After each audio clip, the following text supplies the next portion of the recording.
Hello दोस्तों, नमस्कार। स्वागत है आपका फिर से नई वीडियो में। दोस्तों आज वीडियो में हम देखने वाले स्वपरागण किसे कहते हैं। दोस्तों दूसरा प्रश्न है कि परपरागण किसे कहते हैं। तो दोस्तों आज की वीडियो में हम समझने वाले हैं स्वपरागण और परपरागण।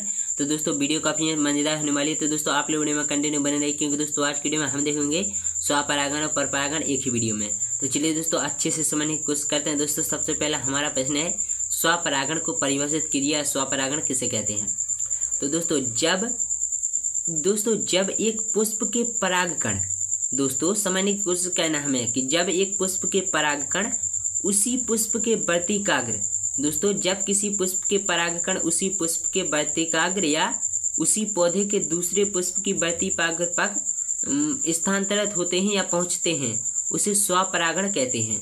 दोस्तों अच्छे से समझने की कोशिश करें अगर हम, तो दोस्तों एक पुष्प है, मान लो दोस्तों ये रखा हुआ है एक पुष्प, और दोस्तों ये है दूसरा पुष्प उसी पौधे का। तो दोस्तों जब किसी पुष्प के परागकण उसी पुष्प की वर्तिकाग्र या उसी पौधे के दूसरे पुष्प की वर्तिकाग्र तक पहुंचते हैं, तो उसे कहते हैं दोस्तों स्वपरागण। और दोस्तों परपरागण में क्या होता है, इसके विपरीत दोस्तों, जब एक पुष्प के परागकण, दोस्तों जब किसी पुष्प के परागकण या जब एक पुष्प के परागकण उस जाति के किसी दूसरे पौधे दूसरे पौधे के पुष्प की वर्तिकाग्र तक पहुंचते हैं, तब इसे परपरागण कहते हैं। तो दोस्तों यहाँ पर समझने की कोशिश करनी है आप लोग को, यहाँ पर ध्यान देने की बात है। अगर आप लोगों ने ध्यान दिया तो आप लोग को 1 मिनट में समझ में आएगा, और यहाँ पर अगर आप लोगों ने ध्यान नहीं दिया तो आप लोगों को घंटों लग जाएंगे, आप लोग नहीं समझ पाएंगे। तो दोस्तों काफ़ी सरल है। दोस्तों स्वपरागण में होता क्या है, सीधा सिंपल सा गेम है, आप लोग समझने की कोशिश करें कि जब एक पुष्प का परागकण, एक पुष्प है वह डाली है, जब किसी पुष्प के परागकण उसी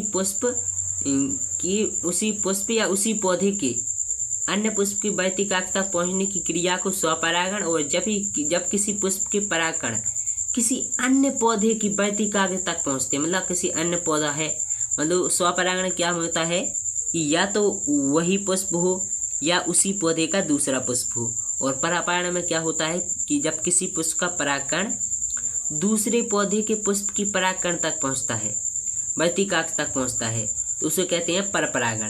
तो दोस्तों आशा करता हूं कि इतनी मेहनत करने के बाद आप लोग को समझ में आएगा। अगर फिर भी समझ में आए तो मैं आप लोग को एक बार अच्छे से समझा देता हूं कि जब एक पुष्प के परागकण उसी पुष्प की वर्तिकाग्र या उसी पौधे के दूसरे पुष्प की वर्तिकाग्र तक स्थानांतरित होते हैं या पहुँचते हैं, उसे स्वपरागण कहते हैं। दोस्तों परपरागण जब किसी पुष्प के परागकण उस जाति के किसी दूसरे पौधे के पुष्प की वर्तिकाग्र तक पहुंचती है, तब इसे परपरागण कहते हैं। दोस्तों आशा करता हूं कि आप लोगों को वीडियो पसंद आएगी।